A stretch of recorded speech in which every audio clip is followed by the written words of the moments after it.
Hello everyone, today we will study class 7th history chapter number 2 new Kings and kingdoms. इस chapter में हम medieval period कौन सा हो गया, 7th सेंचुरी से लेकर 12th सेंचुरी तक में इंडिया में कौन कौन से नए राजा आए और नए नए राज्य बने ये पढ़ेंगे। तो राजा कौन होते हैं? राजपूत, ज़्यादातर राजपूत ही राजा बनते हैं, जिन्हें हम ये भी मानते हैं कि उन्हें सन ऑफ किंग कहा जाता है।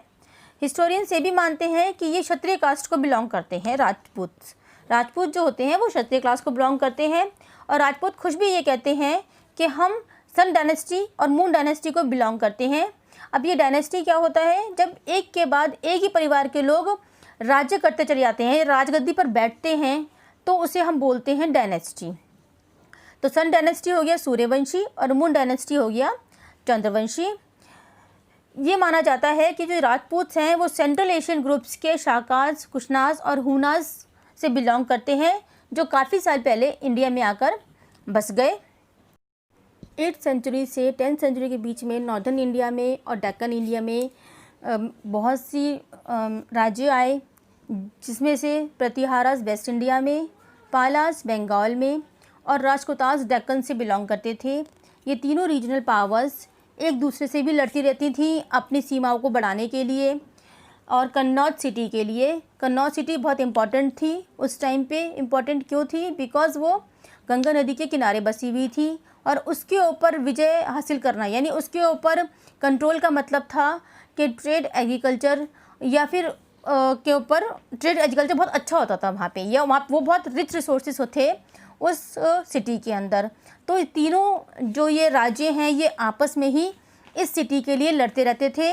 इसको बोलते हैं हम ट्राईपार्टाइट स्ट्रगल, यानी कि 3 पार्टियों का या 3 ग्रुप्स का आपस में स्ट्रगल होता था इस कन्नौज सिटी के लिए। देखो, आप इस मैप में देखोगे तो पाओगे कि किस तरीके से प्रतिहारास, पालास एंड राजपूतास अपनी सीमाओं को घटाते बढ़ाते रहते थे। और कन्नौज सिटी पर इन तीनों ने कभी न कभी कोशिश की है विजय पाने की, या विजय पा लिया है। तो इस तरीके से ये तीनों आपस में ही लड़ते रहते थे और आपस में ही ये तीनों लड़के एक दूसरे को वीक करते रहते थे। अब हम एक एक करके इन तीनों डायनेस्टी के बारे में डिटेल में पढ़ते हैं। The first one is Gurjara Pratiharas, जिसने कि अपने आप को एस्टेब्लिश किया राजस्थान में, और इसको सबसे ज़्यादा ख्याति प्राप्त हुई नागाभट्ट वन के टाइम पर, जो कि इसका फर्स्ट रूलर था, जिसने 750 एडी से लेके 780 एडी तक 780 एडी तक राज किया। उसने अपने एम्पायर को फैलाया और मालवा और भरूच, मालवा जो एमपी में है और भरूच जो गुजरात में है, उसको जीत लिया और अरब्स को हरा दिया। प्रतिहारा डायनेस्टी जो है वो अपने पीक पर थी जब उस पर मिहिर भोज ने रूल किया। 836 एडी से लेकर 890 एडी तक मिहिर भोज ने इस पर रूल किया और मिहिर भोज को भोज द ग्रेट के नाम से जाने लगा। उसने अपने राज्य को फैलाया ईस्ट में और पंजाब, अवध, मालवा और गुजरात, इन सब जगह को शामिल कर लिया अपने राज्य में। कन्नौज को उसने अपना कैपिटल रखा, लेकिन महमूद ऑफ गजनी के कंटिन्यूस हमले से प्रतिहारास का पतन होना शुरू हो गया और फाइनली लगातार लड़ाइयों के बाद इस डायनेस्टी का पतन हो गया। Next dynasties comes Palas. Palas ने बंगाल, बिहार, उड़ीसा और नेपाल पे राज किया। गोपाला, जो कि इस डायनेस्टी का फाउंडर था, उसे राजा चुना गया 750 ईडी में। और अपने टेरिटरियल एक्सपेंशन के दौरान, यानी कि जब उसने अपनी टेरिटरीज़ को एक्सपेंड करना चाहा, अपने राज्य को फैलाना चाहा, तो मैंने जैसे आपको पहले ही बताया था कि प्रतिहारास और राजपूतास उसने उनके लिए प्रॉब्लम क्रिएट की मीन्स कि वो लोग, उनसे लड़ाइयाँ होती थी पालास की। देवपाला और महिपाल वन कुछ ऐसे प्रख्यात रूलर थे इस डायनेस्टी के। रामपाला, जो कि लास्ट रूलर था इस डायनेस्टी का, उसने करीब 40 साल इस डायनेस्टी के ऊपर रूल किया। पालास जो थे वो बुद्धिज़्म को मानने वाले थे। धर्मपाला, जो एक और राजा था इस डायनेस्टी का, उसने विक्रमशिला यूनिवर्सिटी का निर्माण किया, जो कि बिहार में है। और पालास के trade links south east Asia में थे। लेकिन 12th सेंचुरी में फिर खिलजी के आक्रमण के बाद इस एम्पायर का डिसइंटीग्रेशन हो गया। डिसइंटीग्रेशन मीन्स ये विघटित हो गई, इसके टुकड़े टुकड़े होने शुरू हो गए। Next dynasty comes Rashtrakutas.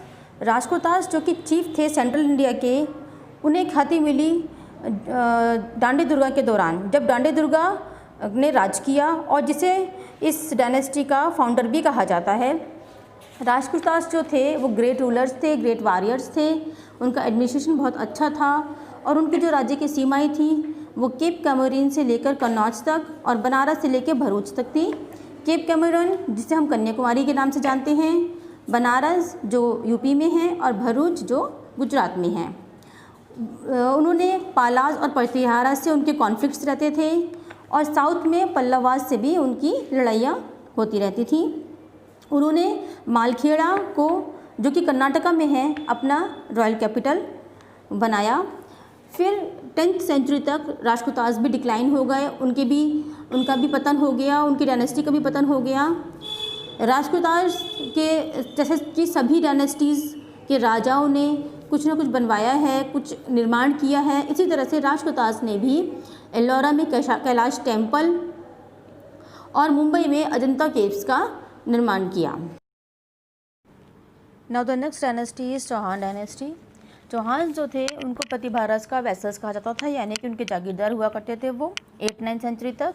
लेकिन फिर 11th सेंचुरी के आधा तक उन्होंने अपने आप को प्रतिभारस से अलग कर लिया, और 12वीं सेंचुरी में उन्होंने अपने आप को स्थापित कर लिया दिल्ली, अजमेर और रणथंबोर में। तो उनकी ख्याति जब हुई जब पृथ्वीराज चौहान गद्दी पे था, और पृथ्वीराज चौहान इसलिए भी इम्पोर्टेंट था बिकॉज पृथ्वीराज चौहान वो आखिरी राजपूत किंग था जिसने दिल्ली के ऊपर रूल किया। उसके बाद दिल्ली मुगलों के पास चली गई थी। तो पृथ्वीराज चौहान के राज्य में आज के समय का राजस्थान, हरियाणा, उत्तर प्रदेश की कुछ जगह और पंजाब थे जिस पे उसने राज्य किया। 1191 में सुल्तान मोहम्मद गौरी ने पंजाब के ऊपर हमला बोल दिया। पृथ्वीराज चौहान को जब ये पता चला तो उसने अपनी आर्मीज़ भेजी। तो दोनों की आर्मीज़ जो है वो एक जगह है टेरेन जो हरियाणा में हुआ करती है, वहाँ पे मिली और उनकी वहाँ पर लड़ाई हुई। तो इस जगह इसलिए इस लड़ाई को बोला जाता है फर्स्ट बैटल ऑफ टेरेन।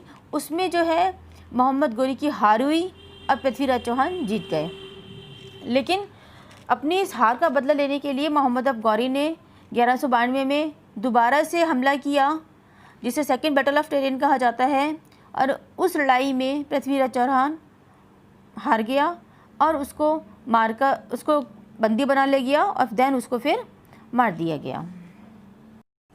अब देखते हैं कि उस टाइम के राजा जो थे उनका एडमिनिस्ट्रेशन किस तरह से हुआ करता था, यानी कि वो राजकाज को किस तरह से संभाला करते थे। तो राजा जो होते थे वो सुप्रीम अथॉरिटी होते थे, यानी कि सबसे टॉप पे होते थे, उन्हीं वही सब कुछ डिसाइड करते थे। और उनकी पावर को दर्शाने के लिए उन्हें टाइटल दिया जाता था, जैसे कि परम भक्तारक या महाराजा धीराज, इस तरह के नामों से उनको बोला जाता था।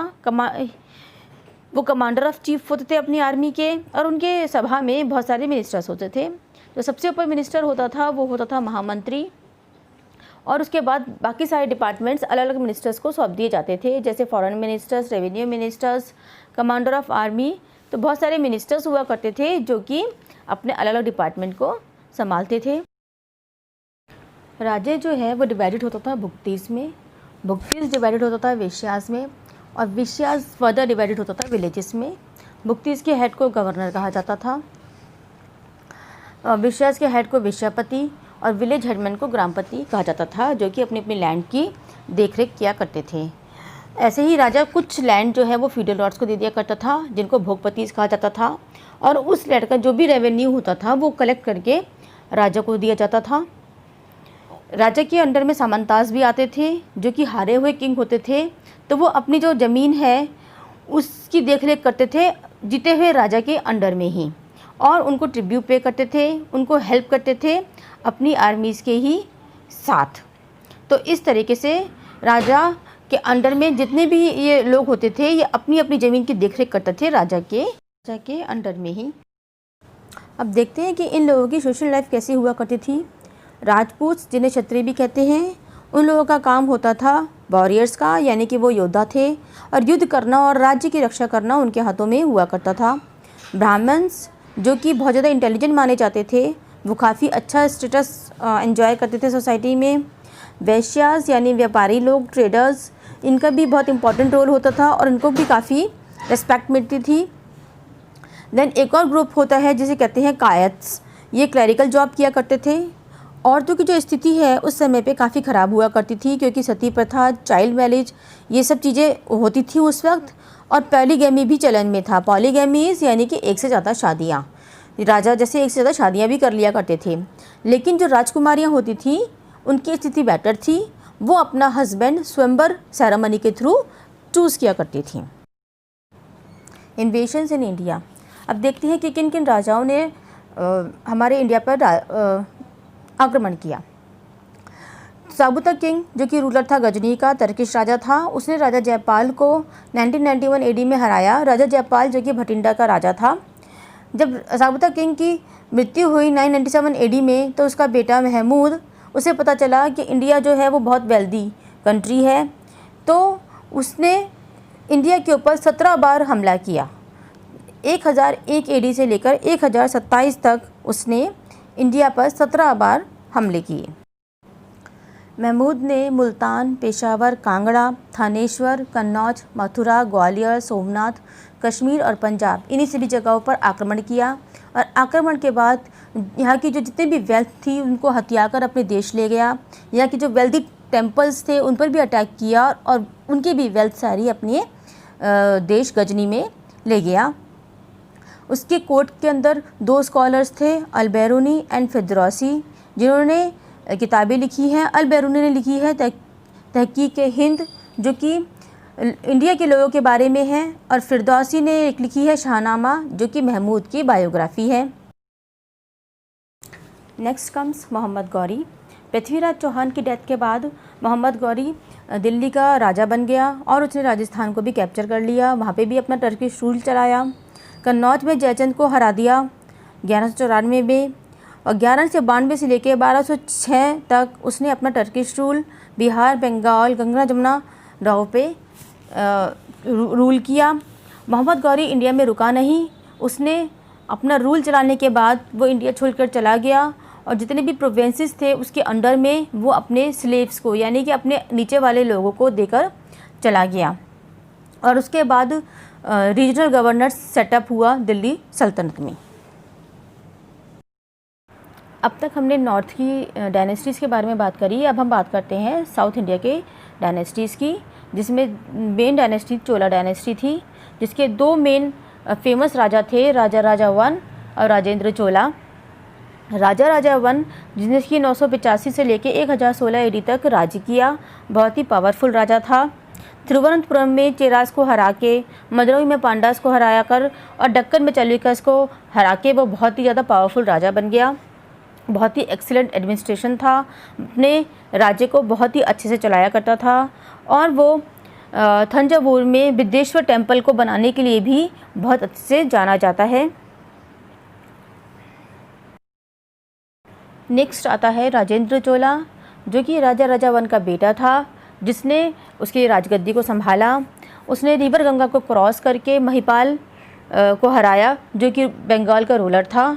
उसको टाइटल मिला गंगोईकोंडा और the conquer of the Ganga. उसने एक नई सिटी का फाउंडेशन रखी जिसका नाम था गंगोईकोंडा चोलापुरम, और इस तरह से अपनी जीत को उसने नॉर्थ इंडिया में भी दर्ज कराया।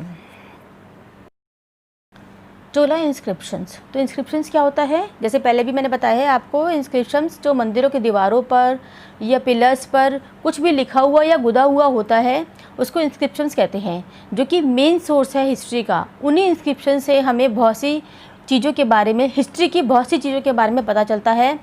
तो यहाँ पर भी चोला डायनेस्टी के बारे में जो इन्फॉर्मेशन है वो हमें इन्हीं इंस्क्रिप्शन से मिलती है।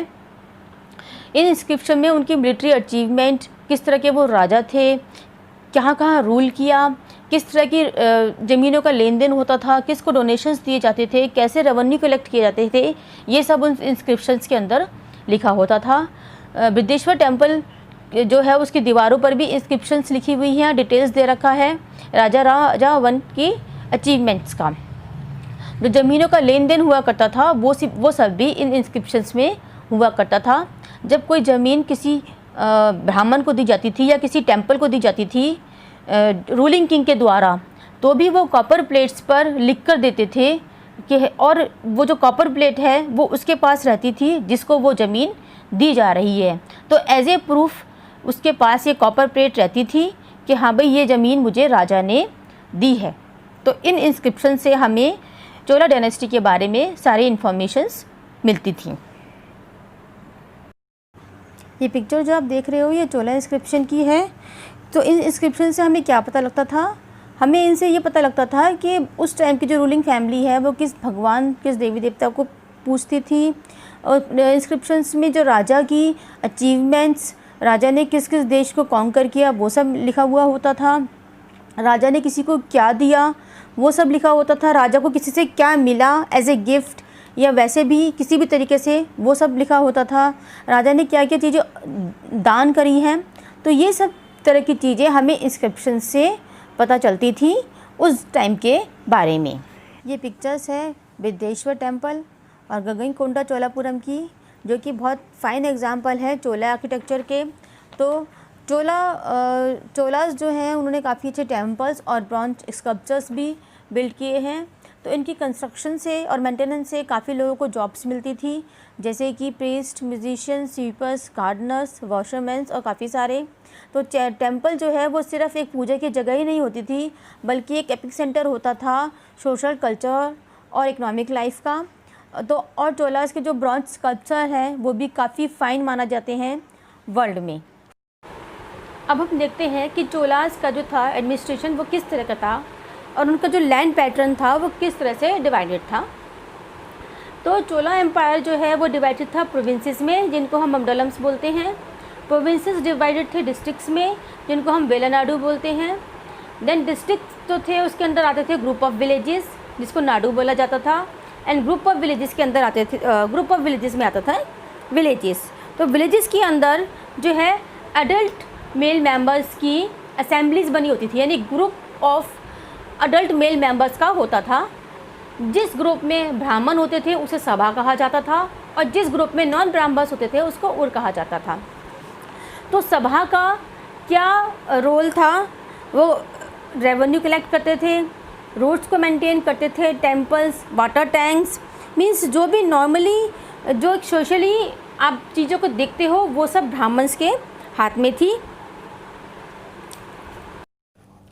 तो अब देखते हैं हम चोलास का एंड किस तरह से हुआ। कांस्टेंट वार चालुक्यास के साथ जब उसका हुआ तो इससे चोलास वीकेन हो गए और धीरे धीरे उनके डायनेस्टी का पतन हो गया और उनकी जगह मदुरई के पांड्यास, देवगिरी के यादव्स, हेलब्रेड के होशालियास और वरंगल के काकतीयास ने ले ली। तो इस चैप्टर में हमने पढ़ा कि नॉर्थ इंडिया में 4 मेन डायनेस्टीज़ थी, पालास, प्रतिहारास, राजपूतास एंड चौहान्स, ठीक है। और मोहम्मद ऑफ गजनी और मोहम्मद ऑफ गौरी ने इंडिया पर आक्रमण किए 11th और 12th सेंचुरी में। साउथ इंडिया में चोला डायनेस्टी ने राज किया था। और उसके अलावा आपकी कोई प्रॉब्लम्स हो, कोई परेशानी हो, कुछ समझ में ना आए तो आप मुझसे कमेंट करके पूछ सकते हैं। Thank you.